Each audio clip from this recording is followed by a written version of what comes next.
एक दादा पोता नदी पार करके जलसा सुनने आए। नदी पार किया, खड़ी पार किया, नाव नहीं, नदी पार। जलसा सुना, हजरत तकरीर कर रहे थे कि ये सितरे औरत है, घुटना से, ये घुटना से ऊपर ये है ना, ये हिस्सा, ये सितरे औरत है। इस हिस्से को भी छुपाना जरूरी है, इस हिस्से से ऊपर कपड़ा उठाना हराम है। हजरत तकरीर कर रहे थे, दादा पोता तकरीर सुना, सारे लोग तकरीर सुने, दुआ हो गई, जलसा खत्म हो गया। अब दादा पोता फिर घर चले, नदी पार किए। तो नाव तो है नहीं, कश्ती है नहीं, पैदल पार करना है। तो दादा आगे थे, पीछे पोता था। जब नदी पार किया तो दादा की नजर पड़ी पोते की लुंगी पर, तो बोले कना लुंगी भीगे ले। बोला मौलवी साहब तकरीर कर ली, सुनला नहीं कि घुटना से कपड़ा उठाना मर्द के लिए हराम है। तो दादा बोलियो मौलवी के चक्कर में पड़ गया, तुम मौलवी के चक्कर में पड़ गए। हम 20 साल से जलसा सुनने नदी के उस पार जाते हैं, हम जो वहां सुनते हैं वही छोड़ देते हैं, हम इधर लेके नहीं आते। कि हमरा देख ले नी लुंगी खोललान मथामा बहलान दरिया पार भागला। एक आदमी ना जुमेरात के, एक आदमी ये इरादा किया कि हम दूसरी शादी करेंगे। बोला कितना, ये 1 लाख घूमते रहे वो में, एक ढोल कितना बजे हो, दूसरी शादी करेंगे। उसकी बीवी को पता चल गया कि दूसरी शादी के चक्कर में है। बोला अच्छा, तो दूसरों भी हम करा दिया। बीवी रात में बनाई खाना, दाल बनाई, भात बनाई, तरकारी बनाई, और उसमें नींद की टेबलेट मिला दी। 1 गो नींद की टेबलेट, 12 गो नींद की टेबलेट मिला दी।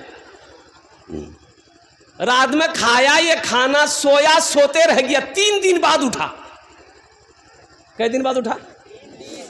ये जुमेरात के दिन सोया था, तो दोपहर में आँख खुली, घड़ी देखा 12 बज गया। जल्दी से गुसल करके आया, कपड़ा पहनने लगा। तो बीवी बोली कहाँ जा? बोला जुमा पढ़ेगी। बीवी बोली जुमा नहीं जाइए तो आर जी, ते 3 दिन सुतलो झलालते। और सुनने में आया कि आप दूसरी निकाह करने के चक्कर में हैं।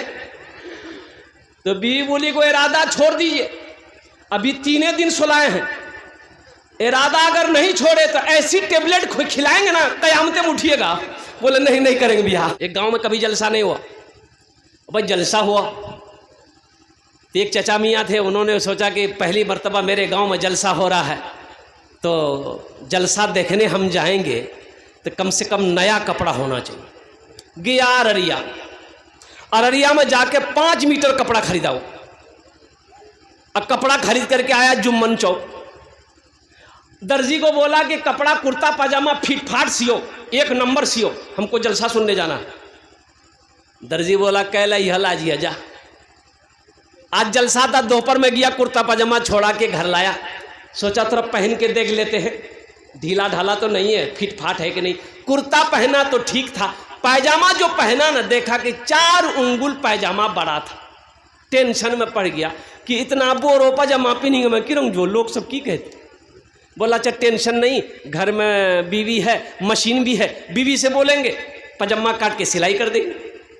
बीवी से जो बोली मुन्नी की माँ, ये पायजामा मेरा दर्जी 4 उंगुल बड़ा सी दिया है, थोड़ा काट के सिलाई कर दो ना। बीवी बोली तोर दिमाग खराब भाग लो, देखे जाने घर में कितना काम है, वहां टांगी दो, जब फुर्सत आता मैं काटी के सिलाई कर दूँ। बोले नहीं क्रास नहीं है, गरम जी। बेटी को बोला कि बेटी फातिमा, हमको रात में जलसा देखने जाना बेटा, ये पायजामा दर्जी ने 4 उंगुल बड़ा सी दिया है, ए बेटी 4 उंगुल काट करके सिलाई कर दो। बेटी बोली कि अब्बा बस आधा घंटा और मेरा काम रह गया घर में, वहां लटका दीजिए, जैसे ही आधा घंटा मेरा काम हो जाएगा हम कर देंगे, लटका दी। बेचारा सोचा इससे भी नहीं होगा। बहू को बोला कि बहू हमको रात में जलसा से सुनने जाना है, ये पायजामा 4 उंगुल काट के सिलाई कर दो। तो बहू समझा दी कि अब्बा देखिए आपको रात में जगना है, खाना खा के सो जाइए, आप पायजामा लटका दी, जब आप सो के उठिएगा ना पायजामा रेडी रहेगा। बेचारा मजबूर होके पायजामा लटका दिया, सो गया। 3 बजे उसकी बीवी को याद आया, हो मुन्ना बाप जी थी जलसा सुने ली, पायजामा काटल करके ली कैंची, 5 उंगुल पायजामा काटी, सिलाई करके वहीं लटका दी। ठीक आधे घंटे के बाद उसकी बेटी को याद आया कि बाबा जी थी जलसा सुने ली, पायजामा काटल करके। वो भी ली कैंची, 5 उंगुल पजामा काटी, सिलाई करके लटका दी। अब मगरिब से पहले उसकी बहू को याद आया कि ससुर जी थी जलसा चुनेली पजामा काटल कल की ले। वो भी 5 उंगुल काटी, सिलाई करके लटका दी। 5 एकम 5, 5 दूनी 10, 5 तिया 15 उंगली पजामा खत्म। बेचारे उठे, उठ के मुंह हाथ धोए, कुर्ता पहन लिए, पायजामा ढूंढ रहे तो पायजामा है या नहीं है। चिल्लाने लगे, बीवी आई, बोले कहने चिल्ला भैया, बोले हमरो पजामा। तो बीवी कल ये पजामा लटकलो जौन, बोले ये पजामा थोड़े जी जहिया जी पजामा की भी। पहले जमाने में मुखिया साहब, बेटा अगर बाप अगर बेटा को सामने खड़ा करके पूछता था, बेटा ब्याह करवे, बेटा शर्म से पानी पानी हो जाता था, नजर झुका के भाग जाता था। बोला बात सही गलत, हमारे बुजुर्ग जो बैठे हुए, शर्म से पानी पानी हो जाता कि हम अब्बा को क्या बोले, भाग जाता था। तब उसके साथी लोगों से उसको तैयार किया जाता था। और अभी का ज़माना देखिए, अभी का ज़माना में लड़का लड़की का मोबाइल लेकर फोन में घूमता है। अब माँ से बोलता है ग्रेज ब्याह करूँ मैं, बाबा बोली दिए अन्य करे हुए नहीं, बस समझ जाइए। बोलो बात सही कि गलत है, बोलो बोलो। शर्म खत्म हो गई, हया खत्म हो गई। ऐसे ही एक लड़का, अच्छा देखिएगा, ये भी तजर्बा है मुखिया साहब, ये भी तजर्बा है। लड़का चाहे लंगड़ा हो, एक आंख का काना हो, चाहे वो खपड़ी का तवा का तल्ली हो, उससे पूछिएगा ना कि हमको मोगी चाहिए, बोले मोगी ब्यूटीफुल चाहिए। बोलो बात सही कि गलत है, बोलो। सब ब्यूटीफुल के ही चक्कर में है, काली लड़की से कोई शादी करने को तैयार नहीं। अरे नौजवानों, सिर्फ सूरत को ना देखो, सीरत को देखो, सीरत को देखो ना। अल्लाह के नबी ने इरशाद फरमाया, लोग 4 बातों की बुनियाद पर निकाह करते हैं। कोई हसब नसब देखता है, खानदान देखता है, कोई हुस्न जमाल देखता है, खूबसूरती देखता है, कोई माल देखता है कि टाका वाला है कि नहीं है, जमींदार है कि नहीं है, पैसा वाला है कि नहीं है। तुम दीनदारी को तरजीह दो। यानी पता ये चला, अल्लाह के रसूल ने इरशाद फरमाया, जिस लड़की के अंदर में दीनदारी हो उसको अपनी बीवी बनाओ, जिस लड़के के अंदर में दीनदारी हो उसको अपना दामाद बनाओ, जिस घर के अंदर में दीनदारी हो उसको अपना रिश्तेदार बनाओ। तुम दीनदारी को तरजीह दो। तो इंशाअल्लाह दीनदारी को तरजीह देंगे हम लोग, हाथ उठाओ इंशाअल्लाह। एक लड़का ऐसे ही ना फोटो दिखाता था, उसको बड़ा छांटता था। फोटो देखता ना, हेकराज कर मैं भी आ रहे, बोले नहीं इधर नाक टेढ़ो जी हटाओ, हेकरा से बोले नहीं इधर दांत निकल लो जी हटाओ, हेकराज बोले नहीं कान टेढ़ो जी हटाओ, हेकराज बोले लड़की कालो जी नहीं करो। खाली सबको छांटता था, खाली ऐब निकालता था।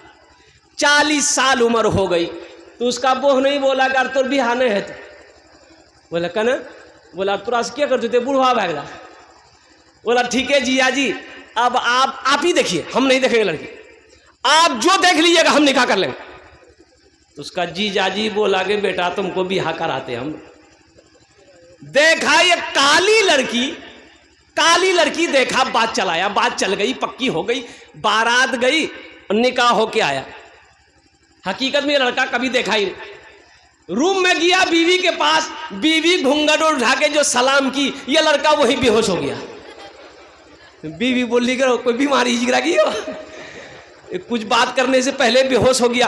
तो वही पानी का गिलास रखा हुआ था, वो बीवी उठाई गिलास, पानी छींटा मारी आंख में, कह रहा उठा हम तुरा से कुछ पूछे वाला छलन ते पहले बेहोश भागला। तो लड़का आंख खोली के बोली कि जल्दी जो पूछना जी जल्दी पूछा, तो फिर बेहोश भाजबो में। तो लड़की पूछी कि ये बताइए हम यहाँ नहीं आए हैं, किससे पर्दा करेंगे किससे पर्दा नहीं करेंगे, आप मेरे शोहर हैं, आप हमको बता दीजिए। तो लड़का बोला कि सुनो, तुम किसी से पर्दा करो या ना करो, लेकिन हमसे पर्दा जरूर करना। फिर लड़का बेहोश हो। एक बादशाह था, मुर्गियों से बड़ा प्यार था बादशाह को। तो एक वजीर को मुकर्रर कर रखा था कि मुर्गियों को दाना खिलाओ, चारा खिलाओ, पानी पिलाओ, मिठाई खाए, मिठाई खिलाओ, लेकिन पालो। एक दिन बादशाह घूमने के लिए आ गया, मुर्गियों को देखा, बड़ा अच्छा लगा। तो वजीर से पूछा कि ये बताओ एक दिन में एक मुर्गी कितना अंडा देती है। तो वजीर बोला कि हुजूर एक दिन में तो एक मुर्गी एक ही अंडा देती है। तो बादशाह बोला कि नहीं, हमको ऐसी मुर्गी नहीं चाहिए, हमको वो मुर्गी चाहिए जो एक दिन में 2 अंडा दे। दी अंडा देते? अरे बोलो ना भाई, देते दी अंडा? बादशाह बोल के चला गया कि जो मुर्गी 2 अंडा दे उसको छोड़ दो, और जो ना दे उसको ज़िबा करके मेरे सामने लिया।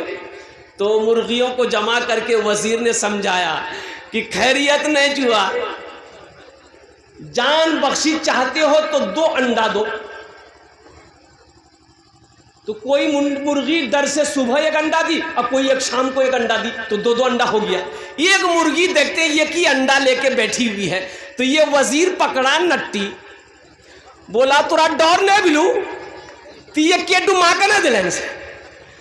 तो मुर्गी बोली कि वजीर साहब बहुत मुश्किल से, बहुत परेशानी से हम 1 अंडा दिए हैं। दरअसल बात यही है कि हम मुर्गी नहीं है, हम मुर्गा है। अरे मूसा अलैहिस्सलाम का ज़माना है, बारिश नहीं हो रही है, बारिश का होना बंद हो गया, लोग परेशान हो गए, जानवर मरने लगा, बूढ़ा तड़प रहा है, बच्चे बिलक रहे हैं। सारे लोग मूसा अलैहिस्सलाम के पास आए कि आप अल्लाह के पैगंबर हैं, दुआ कीजिए अल्लाह अपनी रहमत को बरसा दे।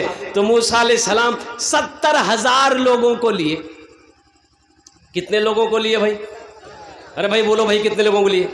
70,000 लोगों के लिए मैदान में गए। मैदान में जमा हुए और सारे लोगों को लेकर दुआ करी कि अल्लाह ये 70,000 लोग हम लोग जमा हैं, या अल्लाह हम सब की दुआ कबूल कर ले, पानी बरसा दे। तो गैब से आवाज़ आई, मेरे अल्लाह ने कहा, मेरे मूसा, मेरे पैगंबर, मेरे नबी, सुनो, ये तुम्हारे 70,000 जो बैठा है ना, इसमें एक बंदा ऐसा है जो 40 साल से गुनाह कर रहा है और मेरा मुकाबला कर रहा है। जब तक वो निकलेगा नहीं हम बारिश नहीं बरसाएंगे। जब तक वो, अरे भाई बोलो भाई, बारिश नहीं बरसेगी। तो मूसा अलैहिस्सलाम ने वो 70,000 लोगों में से कहा, भाई कौन है भाई, वो गुनहगार कौन है, निकल जा इस मजलिस से, निकल जा, तेरी वजह से अल्लाह की रहमत से हम लोग महरूम है, निकल जा। तो जो बंदा था ना, जो बंदा था गुनहगार, वो दाएं बाएं आगे देखा कि हो सकता है कि हमसे भी बड़ा कोई गुनहगार हो, शायद वो निकले, लेकिन कोई नहीं निकला। ये समझ गया कि मैं ही हूँ, हम ही हैं, मेरे अलावा और कोई गुनहगार नहीं है। तो सोचा कि इस वक्त अगर मजलिस से निकलेंगे, जलसगाह से निकलेंगे, तो लोग क्या कहेगा कि कितना बड़ा गुनहगार है, कितना बड़ा खताकार है, कितना बड़ा मुजरिम है ये, कि जिसकी नहूसत की वजह से अल्लाह ने अपनी रहमत को रोक रखा है। तो वो शख्स नहीं निकला, वहीं बैठे बैठे ना एगो रुमाल अपने चेहरे पे रखा, गमछा, और बोला कि या अल्लाह तू जानता है मैं कौन हूँ, या अल्लाह तू जानता है मैं कौन हूँ, या अल्लाह हम गुनहगार सही हैं, हम गंदे हैं, आखिर है तो तेरे बंदे मेरे मौला। मौला हम गुनाह करें तो तौबा करने किसके दर पर जाएं, तेरे दर के अलावा कोई दर नहीं। या अल्लाह हम सिद्क़े मन से, तबीयत से, दिल से तौबा करते हैं, मेरी तौबा को कबूल कर ले। इतना कहना था। बादल का टुकड़ा जमा होना शुरू हो गया और देखते देखते बादल घेर लिए चारों तरफ से, ले बारिश की दे बारिश, मौसलाधार बारिश। मूसा अलैहिस्सलाम हुए हैरत है, कहा कि या अल्लाह अभी तूने तो कहा था जब तक वो निकलेगा नहीं बारिश नहीं बरसेगी, अभी तो वो निकला नहीं। तो अल्लाह ने जवाब दिया, मुसलमानों तरफ जाओगे। अल्लाह ने कहा, मूसा जिसकी वजह से बारिश रोक रखा था उसी के तुफैल बारिश को बरसाया है। सुभान अल्लाह बोला दबाशा। जिसकी वजह से बारिश को मैंने रोक रखा था ना, उसी के सदक़े में, उसी के तुफैल मैंने बारिश बरसाया है। तो मूसा अलैहिस्सलाम ने कहा, या अल्लाह वो कौन तेरा बंदा है, मैं उससे मिलना चाहता हूँ। तो मेरे अल्लाह ने जवाब दिया, मूसा जब मेरा वो नाफरमान था, जब वो मेरा नाफरमान था हम उसको कभी रुसवा नहीं किए, अब तो मेरा फरमा बरदार हो गया है, अब उसको हम रुसवा कैसे करेंगे, अब हम उसे रुसवा कैसे करेंगे। कुर्बान जाओ। अल्लाह कितना प्यार करता है अपने बंदे से, कितनी मोहब्बत करता है। मेरे बच्चों, अल्लाह से लो लगाओ, अल्लाह से सच्ची मोहब्बत करो। अल्लाह अकबर कबीरा, मेरे रब को हमेशा मददगार पाओगे। अल्हम्दुलिल्लाह अल्हम्दुलिल्लाह सुम्मा अल्हम्दुलिल्लाह। इसलिए मेरे बच्चों, नौजवानों, गुनाह अगर शैतान वरगला दे, गुनाह कभी हो जाए, गुनाह कर बैठो तो घबराना नहीं, तुरंत अल्लाह की बारगाह में तौबा कर लेना। वो 3 बोल बोलने हैं। अब वो लास्ट में थोड़ा हमको याद दिलाइएगा कि वो 3 बोल कौन से हैं। 3 सेकंड लगेंगे, अल्लाह आपके सारे गुनाहों को माफ़ फरमा देगा। अच्छा, अभी मौलाना मंजूर नोमानी साहब दामद बरकातहू ने बहुत अच्छी तकरीर करी। जहेज़ के बारे में बता रहे थे हजरत। जहेज़ के बारे में कुछ बोल रहे थे हजरत, क्या है? अच्छा, एक चीज़ बताइए, जहेज़ लेना अगर जायज़ होता, अच्छा ये बीमारी है इधर है, हई यो है थपाची गाड़ी इधर भी है। हम तो समझे ये बीमारी खाली बंगाले में है, ये बीमारी बटोरबारी में भी है। अच्छा एक बात बताइए, अगर जहेज लेना जायज़ होता, हलाल होता, तो सबसे पहले हम लोग ना लेते कि आप ही लोगों के लिए छोड़ देते कि तुरंत नहीं ला, हमारा से ले लो। आपने किसी आलिम को देखा है कि शादी किए हैं वो और जहेज मांग कर लिया हो? किसी आलिम को देखे? मुफ्ती साहब को देखे हैं, शेखुल हदीस को देखे हैं, तबा ताबईन को देखे, अकाबिरीन को देखे, अल्लाह के वलियों को देखे, सहाबाए कराम को देखे, अंबियाए कराम अलैहिमुस्सलातु वल तस्लीम के बारे में आप लोगों ने पढ़ा। इमामुल अंबिया जनाब मोहम्मदुर रसूलुल्लाह सल्लल्लाहु अलैहि वसल्लम ने 11 निकाह किया। क्या किसी रिवायत में है कि अल्लाह के हबीब ने जहेज लिया हो? जब अल्लाह के रसूल ने नहीं लिया, सहाबा नहीं लिए, तबा ताबईन ने नहीं लिया, अल्लाह के वलियों ने नहीं लिया, मुहद्दिसीन कराम ने नहीं लिया, मुफक्किरीन कराम ने नहीं लिया, अल्लाह के वलियों ने नहीं लिया, उलमा जब नहीं ले रहे, मुफ्ती साहब नहीं ले रहे हैं, तो आप कितना बड़का काजी है जो आप जहेज ले रहे हैं?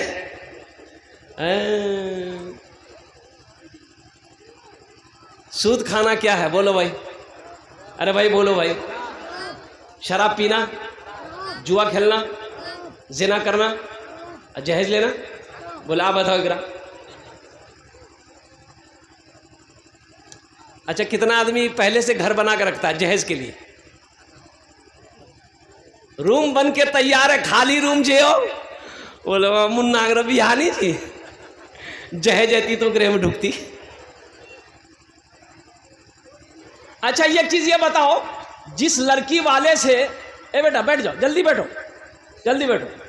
एक चीज ये बताइए, पढ़े लिखे लोग बैठे हुए, जिस बेटी वाला से आप 2 लाख 3 लाख 4 लाख रुपया लीजिएगा, तो जिस लड़की को आप बीवी बनाइएगा उसको पता चलेगा कि नहीं चलेगा?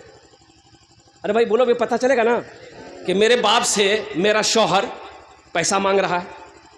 अच्छा, पैसा दे दिया तो बेटी को पता चलेगा, बाप तो बोलेगा इतना पैसा लिया उन लोगों ने। तो बताओ वो बीवी सच्ची मोहब्बत करेगी? अरे सच्ची मोहब्बत करेगी? वो तो अंदर अंदर जलेगी कि कैसा लालची आदमी है, मेरा शौहर बना है, मेरे बाप से 3 लाख रुपए 2 लाख रुपए ले लिया। वो दिल से इज्जत करेगी? अरे बोलो ना भाई, इज्जत करेगी? वो मैके ससुराल आ जाएगी, कभी पैर दबाएगी? अरे बोलो, पैर दबाएगी, बदन दबाएगी, माथा दबाएगी, नट्टियां दबा देगी? बोलो तो नट्टियां दबा खत्म कर दो ना। बहुत जहेज लिए हो। इसलिए नौजवानों, मुसलमानों, तौबा करो अल्लाह की बारगाह में कि ना हम जहेज लेंगे ना हम जहेज देंगे, ना लेंगे ना देंगे। कितने लोग तैयार हैं इंशाअल्लाह? हाथ उठाना, ईमानदारी के साथ उठाना। आज जो ले लिए हैं वापस नहीं होगा। अरे जिल्ला से वापस कर होगा नहीं बुरा। ए दुनिया वालों छोड़ दो, ए दुनिया वालों छोड़ दो आदत जहेज की, ए दुनिया वालों छोड़ दो आदत जहेज की अच्छी नहीं है रीति, रिवायत जहेज की अच्छी नहीं है रीति, रिवायत जहेज की। सबसे बड़ा जहेज तो ए दोस्तों दुल्हा, सबसे बड़ा जहेज है ए दोस्तों दुल्हन, फिर इसके बाद कुछ नहीं कीमत जहेज की, फिर इसके बाद कुछ नहीं कीमत जहेज की। अल्लाह हमारे नौजवानों को एक बात याद रखना, नौजवानों, नबी के सुन्नत के मुताबिक निकाह करोगे तो जो बच्चा पैदा होगा वो नेक और साले पैदा होगा, जो बच्चा पैदा होगा वो फर्मा बरदार होगा, जो बच्चा पैदा होगा वो हाफिज कुरान होगा, जो बच्चा पैदा होगा वो आलिम दीन होगा, जो बच्चा पैदा होगा वो नेक और साले पैदा होगा।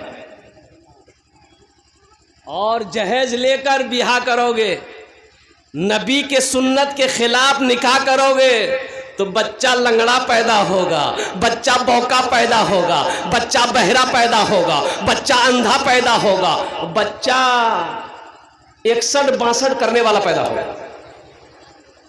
इसलिए नबी के सुन्नत के मुताबिक निकाह करो। अच्छा देखिए, आप लोग पढ़े लिखे आदमी है, जिस काम का आगाज गुनाह के साथ हो उसका अंजाम अच्छा होगा। भाई जिस काम का, अच्छा सहाबा ने पूछा या रसूलल्लाह किस काम में बरकत है, या हबीब अल्लाह किस काम में, किस चीज में बरकत है, तो अल्लाह के रसूल ने इरशाद फरमाया निकाह करो, निकाह करो, निकाह में बरकत है। सुभान अल्लाह बोला था माशाअल्लाह। निकाह करो, अरे भाई बोलो भाई निकाह करो, निकाह में बरकत है, निकाह करो, निकाह में बरकत है। तो कौन से निकाह में बरकत है? जो नबी के सुन्नत के मुताबिक निकाह किया जाएगा उस निकाह में बरकत है। तुम्हारा रोजगार नहीं है, कारोबार नहीं है, इंशाअल्लाह निकाह करो, नबी के सुन्नत के मुताबिक निकाह करो, अल्लाह तेरे लिए रिस्क का दरवाजा खोल देगा, रोजी का दरवाजा खोल देगा, कारोबार का दरवाजा खोल देगा। उस लड़की का कदम तेरे घर में पड़ेगा, अल्लाह तेरे घर को जन्नत बना देगा।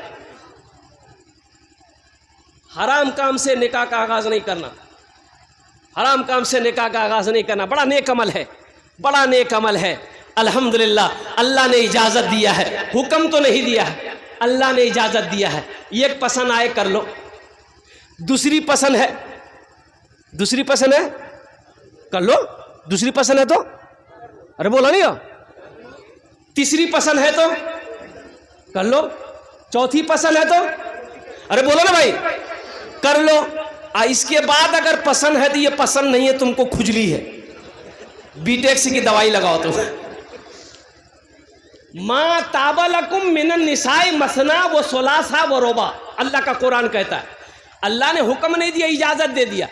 एक पसंद है कर लो, दूसरी पसंद है कर लो, तीसरी पसंद है कर लो, चौथी पसंद है कर लो, लेकिन याद रहे खाली बिहा करने से नहीं होता है, उसका हक भी अदा करना होगा, एक इंसाफ करना होगा। एक झुमका उसके लिए खरीदे हो तो वैसा ही झुमका दूसरा उसके लिए भी खरीदना होगा। एक चूड़ी जिस रंग का उसके लिए खरीदे हो पहली बीवी के लिए, तो उसी कलर की चूड़ी दूसरी बीवी के लिए भी खरीदना। 12 चूड़ी उसके लिए हो तो 12 चूड़ी इसके लिए भी लेना। अगर इंसाफ नहीं कर सके तो यकी काफी है। इंसाफ अगर नहीं कर सको तो यकी काफी है। और हलाल रोजी कमाकर बीवी को नहीं खिला सकते हो तो निकाह मत करो। शरीयत कहती है फिर निकाह मत करो, तो क्या करो, तस्बीह ले लो, पहाड़ पर चढ़ जाओ, अल्लाह अल्लाह कहते मर जाओ।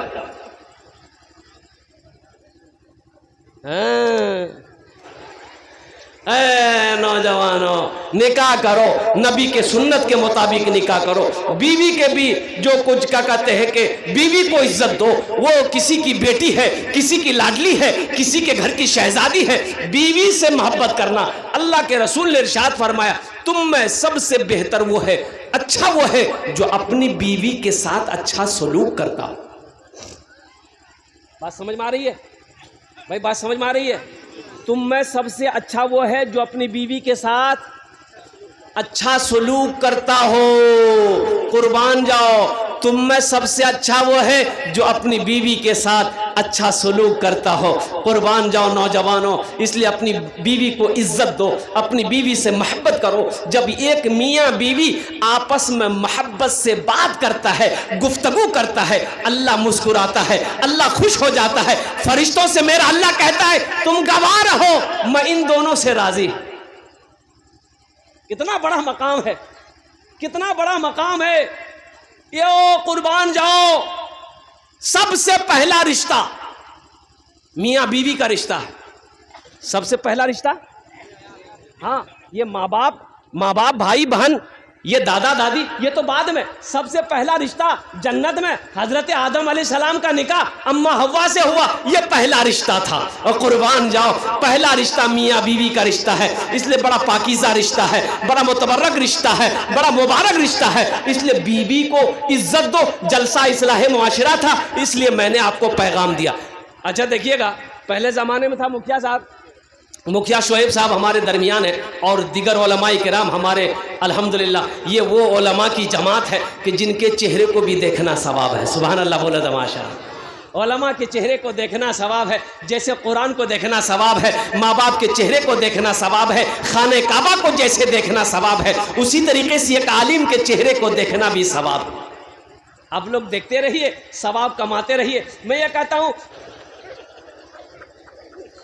ए दुनिया वालों छोड़ दो आदत जहेज की, अच्छी नहीं हरीत रिवायत जहेज की, सबसे बड़ा जहेज है ए दोस्तों दुल्हन, फिर इसके बाद कुछ नहीं कीमत जहेज की। इंशाअल्लाह अपनी बीवियों को इज्जत देंगे, अपनी बीवी से मोहब्बत करेंगे, अपनी बीवियों के साथ अच्छा सलूक करेंगे इंशाअल्लाह। हाथ उठाओ इंशाअल्लाह। मैं अच्छा सलूक करोगे, बीवी से मोहब्बत करोगे, बच्चों से मोहब्बत करोगे, अल्लाह घर के अंदर में रहमतों का नुज़ूल करेगा, अल्लाह उस घर में बरकत देगा, अल्लाह उस घर में रहमत को नुज़ूल करेगा। जिस घर में तू मैं झगड़ा झुट्टी हमेशा चलता रहता है, उस घर से रहमतें दूर हो जाती हैं। झगड़ा ना करो, झगड़ा ना करो, लड़ाई ना करो, बदले की आग सीने में मत जलाओ, माफ करना सीखो, माफ करना सीखो। मेरा अल्लाह कहता है कि लोगों तुम मेरे बंदों की गलती को माफ कर दो। ये अल्लाह कहता है मेरे बंदों की गलती को तुम माफ कर दो, हम तुम्हारी गलती को माफ कर देंगे। मेरा अल्लाह कितना रहीम है। मेरा अल्लाह कहता है कि तुम मेरे बंदों की गलती को माफ कर दो, हम तुम्हारी गलती माफ कर देंगे। इसलिए बदला नहीं लेना है, किसी से बदला नहीं लेना है, अल्लाह के हवाले कर देना है। किसी ने गाली दिया है, अल्लाह इसका इंसाफ करेगा, हमने तुम्हें माफ कर दिया है। झगड़ा नहीं करना है, लड़ाई नहीं करनी है, गाली नहीं देनी है, बदले की आग अपने सीने में नहीं जलाना है। इंशाअल्लाह जिस दिन ये दिल इन तमाम चीज़ों से पाक हो जाएगा, वो इंसान अल्लाह का वली हो जाएगा।